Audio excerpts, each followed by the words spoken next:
That's my kryptonite is the all day sit. My brain is, it's tough. I've got ADD or something. I can't do it. I've got a, it's a real struggle bus for me. Like I have to be in deer, like to basically next thing I know, it's like, oh, it's 1 o'clock. I'm just going to stay. Yeah. Because I'm the same way. If I fall off at like 10 o'clock, there's no deer. I'm like, yeah, I'm done. I'm getting out. I miss a big, it would have been the biggest buck I ever killed in Kansas a couple of years ago. It was like 1:30. Yeah. 1:30. And it was like, I was going to sit all day because it was way in there. And can't remember if at the time I was still kayaking.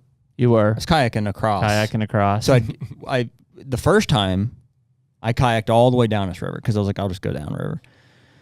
And it was like, X marks the spot. Like, it was public with private right here and preserve right here.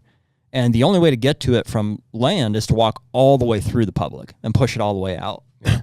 And I figured out that I could put in with a kayak.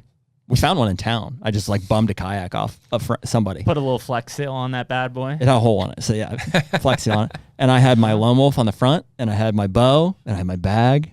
And I was like, I mean, and you were not very far above water level. Like, I mean, she was tight. You were sitting deep. And I kayaked all the way down there, whatever it was, a couple miles. And I crossed up over the bank and like, it's perfect. And so I found this X marks the spot stand. It's not like a real tight pinch, but it's just like you look at it on a map. It's like, there it is. And so I hung that afternoon and whatever. Saw a couple of small bucks or something. So got out, got in the kayak, kayaked across the river rather than up it. And then the other side was public out to the road. And so I could come in and out now that the kayak was there. And so the next day I came in, hunted the morning. I don't remember, saw some bucks and stuff, but then died down around 10:30. And at 1 or 1:30, I called my wife and was checking in. I was like, I was in that far. I was going to sit all day. And we knew the buck I was in there after, called Pretty Boy. It's just a real beautiful, heavy 160, probably 4-year-old. And I'm on the phone with my wife, and I like turn and look around, and freaking there he is, like 30 yards trotting down the fence line right to me. And I'm like, I gotta go. And I just throw the phone down, grab my bow, turn. Before I know, he jumps the fence right in front of me, walks a few steps. I draw, stop him, and shoot. And it goes friggin' right like through the top of his shoulder blade. Like I knew instantly not lethal. I thought he was 30 and he was 20. Oh, how big was he? He was like 160. Yeah, he's probably like 160, but for sure the biggest deer. And that right there is the reason that if I can force myself to sit all day, it's because that happened.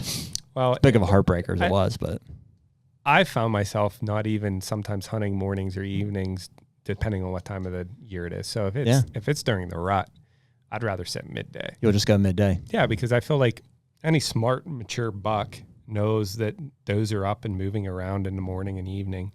Why not wait till they're bedded just like a bull elk and go cruise their bedding area?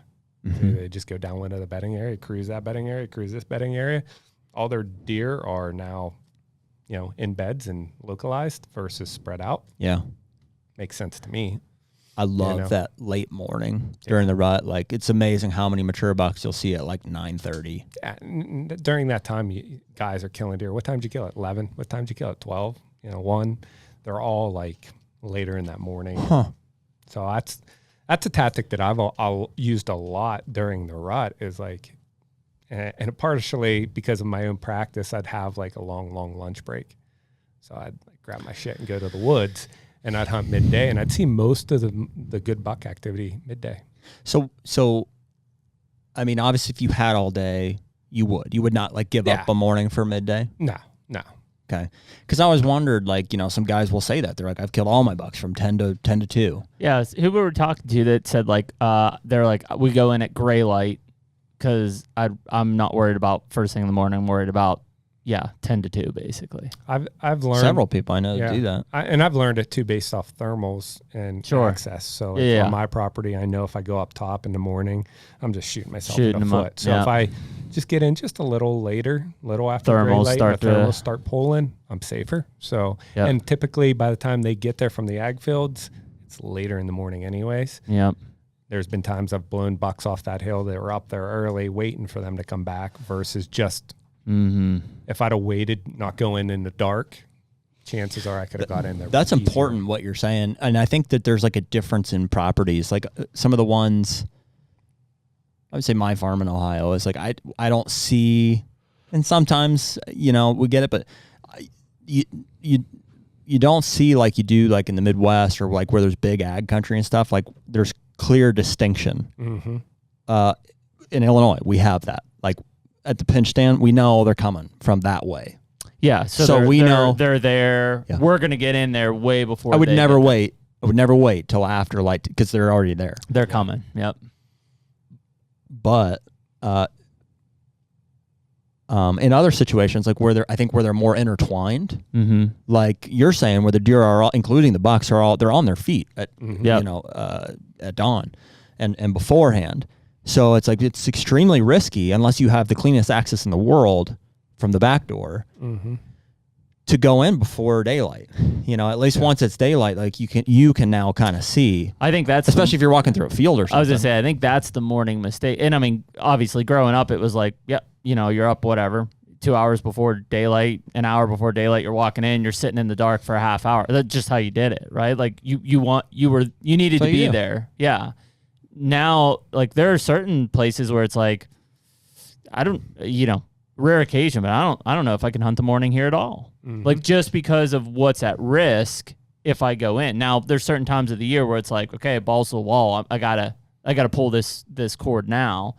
But for most of it, it's like anytime I go in there, I'm just blowing deer out. Yeah. Like I'm just busting deer. So for instance, we just talked this morning. Jeremy and I had one this morning. We're talking through like our Illinois stands. I think Carl's Corner, which the stand is like, it's right behind the house, and it's a fence gap field between our big standing grain fields. I don't think that I wouldn't advise that you walk up in there in the dark and get in that stand. I think you're going to blow a bunch of deer out of that field. That would be one where you go up just after dawn. The deer have all kind of filtered off, and a big one is going to come and cruise through that and check it. Yeah. Yeah. That would be an instance where I'm like, I wouldn't go in there before dark because it's on a food source. It's on a big food source, a destination food source. Yeah, I think when you're like your place, that transition food, all day long, I'm up in there. Yeah. I'm slipping in there knowing that's like the pinch. I would get in there because it's a transition plot. Yeah, like my Kentucky one, I've got big destination fills intertwined with a lot of mine. Like if I'm not coming in from a back door, like I think that's a lot of what property management is trying to distinguish differences between destination, transition, and bedding areas. Yeah. So that you can capitalize on that movement. Take me on down the